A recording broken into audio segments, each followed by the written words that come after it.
Kali ini sebuah cerita tentang wafatnya si cerdik dan jenaka yaitu Abu Nawas, di mana kisah-kisah beliau sangat banyak digemari orang-orang. Jangan kemana-mana ya, tonton sampai habis, kasih like, komen, share, klik subscribe dan jangan lupa nyalakan notifikasinya. Malam itu, angin Baghdad berhembus lembut membawa debu dan kenangan. Bintang-bintang menggigil di langit yang pucat, sementara di sudut pasar, lentera minyak bergoyang seperti mata-mata kecil yang menyaksikan rahasia dunia. Di sebuah rumah mungil yang dindingnya mulai retak dimakan usia, duduklah Abu Nawas. Penyair yang tawa dan kecerdikannya telah menjadi legenda di seluruh negeri. Rambutnya kini memutih, matanya keruh, namun senyum di bibirnya tak pernah layu. Ia menatap kendi air di depannya, lalu tertawa pelan. "Wahai kendi," katanya lirih, "engkau lebih jujur daripada manusia. Bila kosong, engkau tak berpura-pura penuh."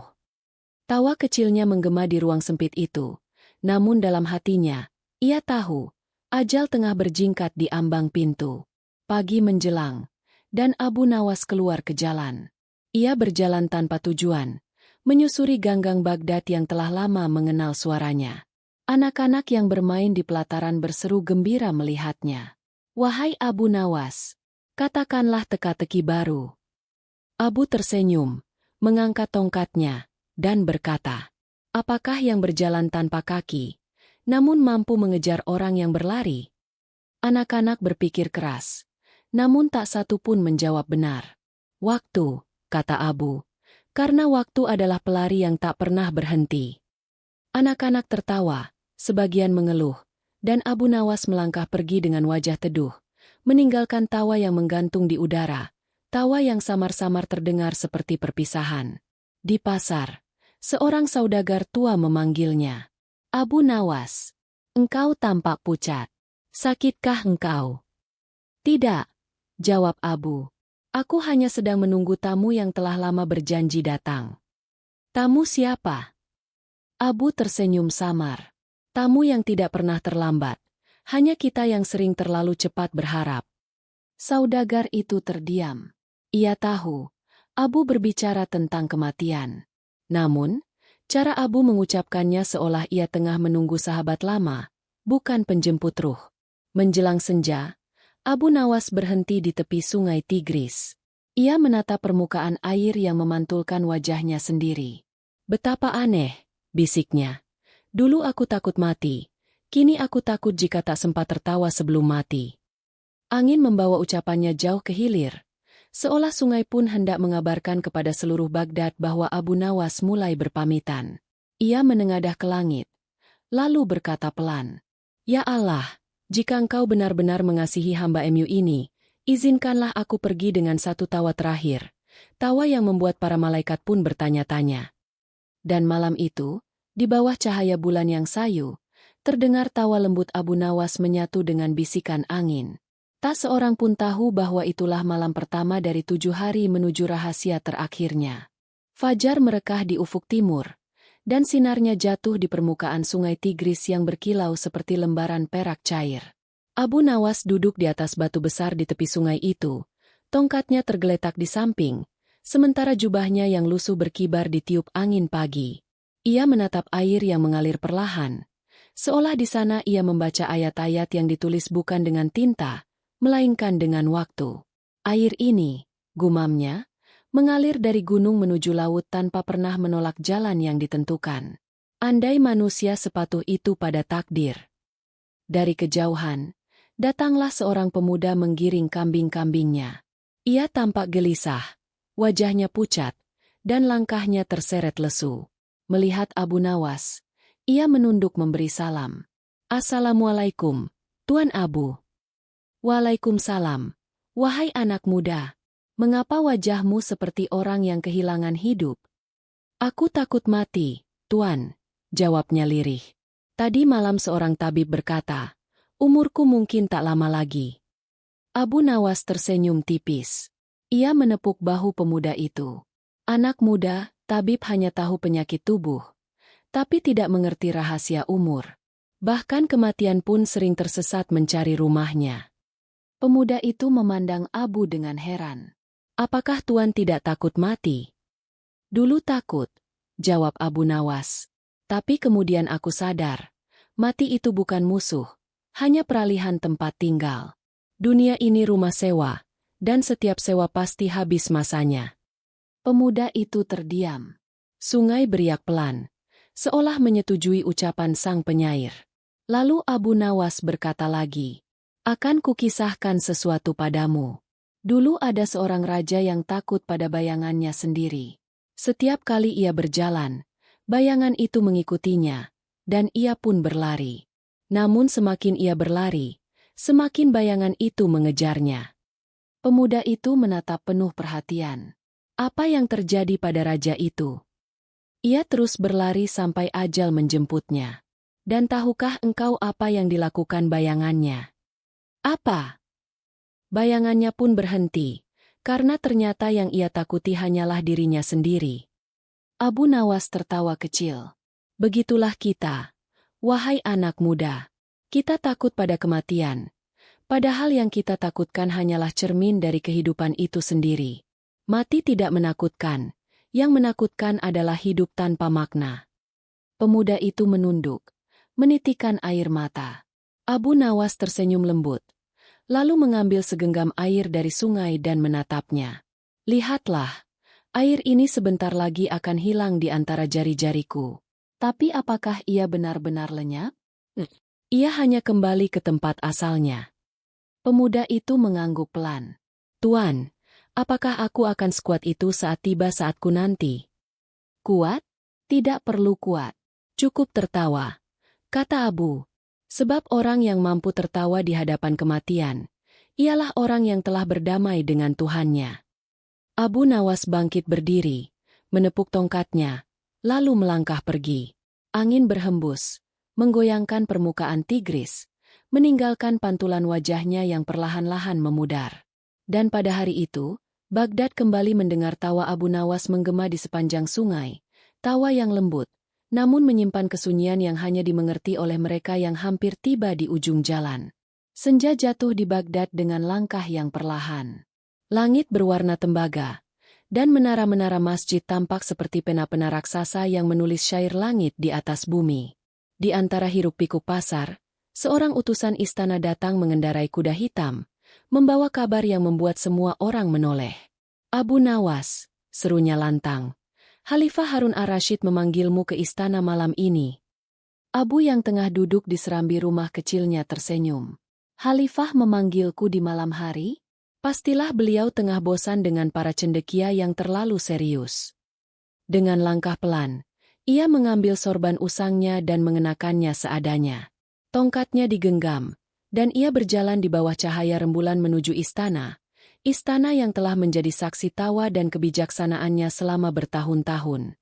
Malam itu, istana Harun ar-Rasyid bagaikan laut cahaya. Lampu-lampu minyak bergelantungan di setiap pilar, dan aroma gaharu memenuhi udara. Di singgasananya, sang khalifah duduk dengan wajah muram. Di sekelilingnya, para menteri dan penyair terdiam menunduk. Ketika Abu Nawas melangkah masuk, suasana seolah berubah. Seakan-akan tawa yang telah lama pergi, tiba-tiba datang membawa angin baru. Wahai Abu Nawas, kata Khalifah, aku memanggilmu bukan untuk bercanda. Ada sesuatu yang berat di hatiku. Berat di hati atau berat di perut, tuanku? Jawab Abu dengan wajah polos. Para menteri saling pandang, lalu pecahlah tawa yang mereka tahan sejak lama. Harun ar-Rasyid menghela napas, separuh tersenyum, separuh murung. Abu Nawas, banyak kabar sampai kepadaku bahwa engkau kini sering menyendiri dan bicara dengan angin.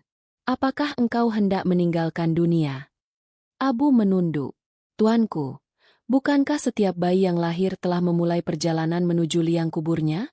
Aku hanya menyadari bahwa kakiku telah mendekati pintu. Khalifah menatapnya lama, seolah ingin menghafal wajah sahabat lamanya itu. Kau tahu, Abu, aku sering iri padamu.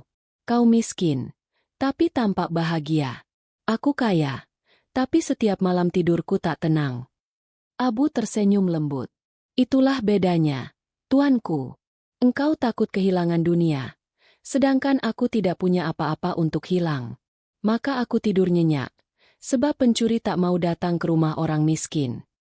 Sekali lagi, ruangan istana pecah oleh tawa. Tapi kali ini, tawa itu tidak sekadar lucu. Ada getir di dalamnya, seperti madu yang tercampur garam. Khalifah kemudian berkata, Abu Nawas, tulislah untukku sebuah syair terakhir. Tentang hidup, tentang mati, atau tentang apa saja yang ingin kau wariskan. Abu diam sejenak. Ia menatap lampu-lampu minyak yang bergetar di tiup angin malam, lalu mengambil sehelai kertas dan pena. Tangannya gemetar, namun matanya bersinar. Ia menulis perlahan, huruf demi huruf. Hidup adalah mimpi di antara dua tidur. Mati adalah bangun dari mimpi yang panjang. Barang siapa menertawakan dunia sebelum mati, maka dunia pun menangis karena kehilangan tawanya. Ketika Abu selesai menulis, istana terdiam. Tak seorang pun berbicara. Hanya suara malam yang memeluk syair itu dengan sunyi. Khalifah membaca baris-baris itu dengan mata yang berkaca. Abu Nawas, katanya pelan, engkau membuatku ingin mati dengan tersenyum. Abu Nawas menunduk hormat. Kalau begitu, tuanku, belajarlah tertawa seperti anak kecil, karena malaikat lebih dekat pada tawa yang polos daripada doa yang pura-pura. Ia berpamitan, menyalami Khalifah, lalu beranjak pergi. Saat ia melangkah meninggalkan istana, Harun ar-Rasyid menatap punggungnya dan berbisik. Bagaimana bisa seseorang menertawakan dunia, dan dunia menangis kehilangannya? Dan malam itu, Baghdad tahu bahwa syair terakhir Abu Nawas telah ditulis, bukan untuk istana, bukan untuk Khalifah, melainkan untuk langit yang sebentar lagi akan memanggilnya pulang. Malam turun perlahan ke Baghdad. Udara dingin menyusup di sela-sela jendela kayu. Lentera di rumah Abu Nawas bergetar di tiup angin. Bayang-bayangnya menari di dinding, seperti roh-roh kecil yang hendak berpamitan. Abu Nawas duduk bersila di tikar usang. Di hadapannya, secangkir teh hangat mengepul pelan. Ia baru saja selesai menulis sepenggal syair di selembar kertas. Aku tertawa bukan karena dunia lucu, melainkan karena aku malu telah terlalu serius menatap fana. Ia membaca syair itu, tersenyum, lalu memejamkan mata. Hening. Namun hening itu tidak lama. Sebab dari sudut ruangan, terdengar langkah-langkah lembut, langkah yang tak meninggalkan jejak. Abu membuka matanya. Di hadapannya berdiri seorang lelaki berjubah putih, wajahnya bercahaya, dan matanya teduh namun dalam seperti samudra yang tak bertepi. Assalamualaikum, wahai Abu Nawas. Waalaikumsalam, jawab Abu. Namun maaf, siapakah engkau yang datang tanpa mengetuk pintu? Lelaki itu tersenyum. Aku yang tak butuh izin untuk datang, dan tak bisa ditolak jika tiba. Aku adalah malaikat maut. Abu Nawas terdiam sejenak, lalu mengangkat alisnya. Ah, akhirnya engkau datang juga. Aku sudah menyiapkan teh sejak malam kemarin. Malaikat itu menatapnya, tertegun oleh ketenangan yang jarang ia temui. Engkau tidak takut, wahai Abu? Takut? Mengapa harus takut pada sahabat lama? Aku telah lama tahu engkau mencari rumahku. Aku hanya heran mengapa engkau tak pernah tersesat. Malaikat itu tersenyum tipis. Takdir jarang salah jalan. Abu Nawas menuangkan teh kedua cangkir, lalu menyodorkan satu kepada tamunya. Minumlah. Kau tentu lelah menjemput terlalu banyak orang hari ini. Malaikat itu tertawa kecil, tawa yang suaranya seperti gemerincing cahaya. Tidak ada yang pernah menawarkanku teh sebelumnya. Itu karena mereka ketakutan. Padahal, bila mereka tahu bahwa engkau hanyalah utusan, bukan penghukum, mungkin mereka akan menyiapkan jamuan. Sunyi sejenak, hanya bunyi air teh yang mendingin. Lalu Abu berkata, wahai malaikat, sebelum engkau membawaku, izinkan aku bertanya satu hal. Tanyakanlah, jawab sang malaikat. Ketika engkau mencabut nyawa seorang badut, apakah engkau tersenyum? Mengapa engkau bertanya demikian? Karena aku ingin tahu, apakah tawa manusia masih bisa menggema sampai langit? Malaikat itu menunduk lama. Tawa yang lahir dari kelalaian akan sirna di udara, namun tawa yang lahir dari keikhlasan akan sampai kepada Tuhan. Abu Nawas tersenyum puas. Maka cabutlah nyawaku kelak dengan tawa, bukan dengan tangis. Malaikat itu menatapnya dalam-dalam. Engkau berbeda dari manusia lain yang kutemui. Tentu, jawab Abu sambil tertawa kecil. Mereka menunggu ajal dengan takut, sedang aku menunggunya dengan cerita lucu. Keduanya terdiam lagi, menikmati teh yang tinggal hangat. Angin malam berhembus membawa harum gaharu dari kejauhan. Sebelum menghilang, malaikat itu berkata pelan, "Belum malam ini, wahai Abu. Ada satu teka-teki lagi yang harus kau selesaikan. Bila engkau telah tahu jawabannya, aku akan kembali." Abu menunduk, tersenyum. "Baiklah, tapi ingat, bila engkau datang nanti, bawa gula lebih banyak. Teh di surga tentu lebih manis." Dan sekejap kemudian, malaikat maut lenyap, meninggalkan kehangatan aneh di dalam ruangan yang dingin. Abu Nawas menatap cangkir yang kini kosong, lalu bergumam, "Ah, bahkan maut pun bisa dibuat tertawa, barangkali itu rahasia hidup yang sebenarnya." Malam terus berlalu, dan dari luar rumah, terdengar angin berbisik pelan di antara pepohonan Baghdad, seolah ikut tertawa bersama sang penyair yang belum selesai menulis teka-tekinya kepada Tuhan. Hari-hari setelah kunjungan malaikat itu berjalan perlahan, seolah waktu sendiri enggan berlalu. Abu Nawas tak lagi banyak keluar rumah. Ia lebih sering duduk di serambi, menatap langit sore yang berwarna keemasan. Tetangga-tetangga melihatnya tersenyum sendiri, kadang berbicara pada angin, kadang menulis sesuatu di dinding dengan arang hitam. "Dia sudah tua," bisik orang-orang di pasar. Barangkali pikirannya mulai melayang bersama syairnya. Namun mereka tak tahu, Abu Nawas tengah menulis pesan terakhir yang kelak menjadi rahasia bagi seluruh Baghdad. Suatu pagi, seorang murid lamanya datang menjenguk. Namanya Yunus, pemuda yang dahulu sering menyalin puisi-puisi Abu. Ia mengetuk pintu pelan. "Guru, bolehkah aku masuk?" "Masuklah, wahai Yunus," sahut Abu dengan suara lembut namun lelah. Yunus terkejut melihat gurunya tampak kurus dan pucat. Namun matanya justru berkilat lebih tajam dari sebelumnya. "Guru, apakah engkau sakit?" Abu tersenyum. "Tidak, aku hanya sedang menunggu janji seorang sahabat.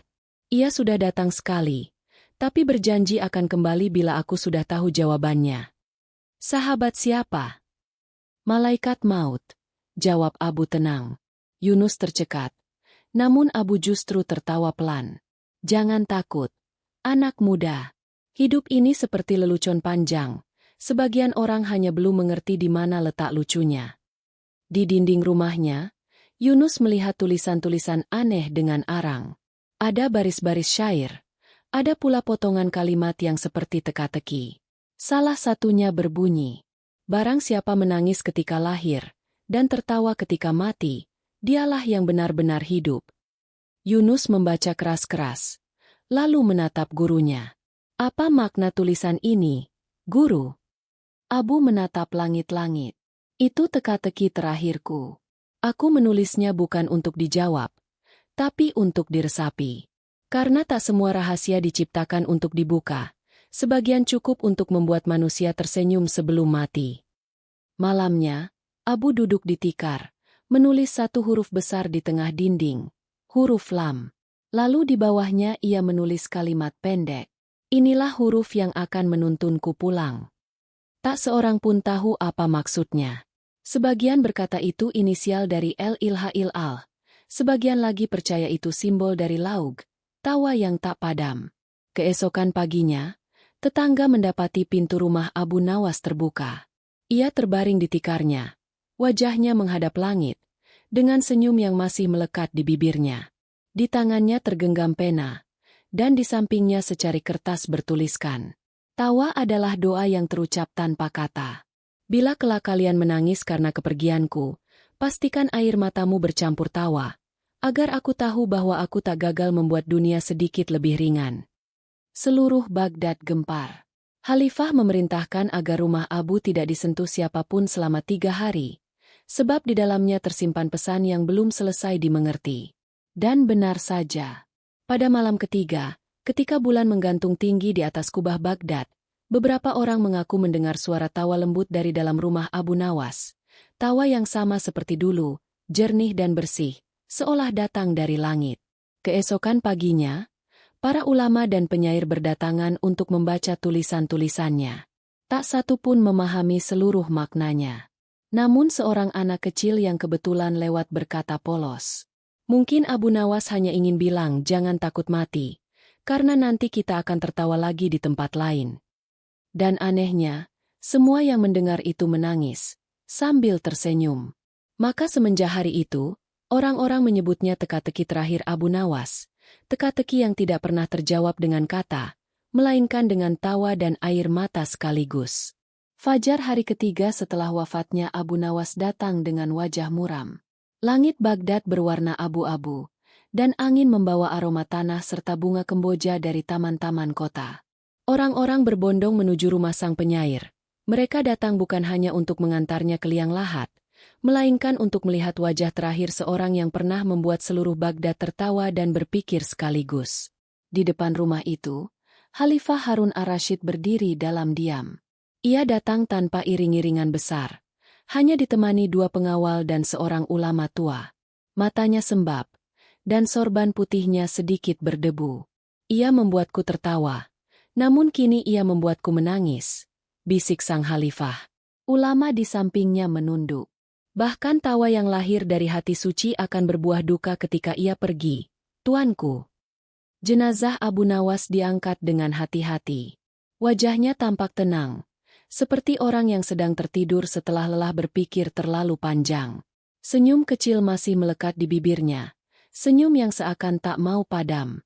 Orang-orang berdesakan. Anak-anak yang dulu mendengarkan teka-tekinya kini menggenggam bunga liar di tangan, sementara para saudagar dan penyair menundukkan kepala. Tak ada suara kecuali isak tertahan dan langkah kaki di atas debu. Ketika iring-iringan tiba di pemakaman, awan menebal di langit. Seorang penggali kubur menatap Khalifah. Tuanku, siapkah kita menurunkan jasadnya? Lakukanlah, jawab Harun ar-Rasyid dengan suara berat. Namun ketika tali pengusung ditarik dan peti diturunkan perlahan, terjadi sesuatu yang membuat seluruh orang menahan napas. Dari dalam peti, terdengar suara. Suara lirih, seperti desahan angin.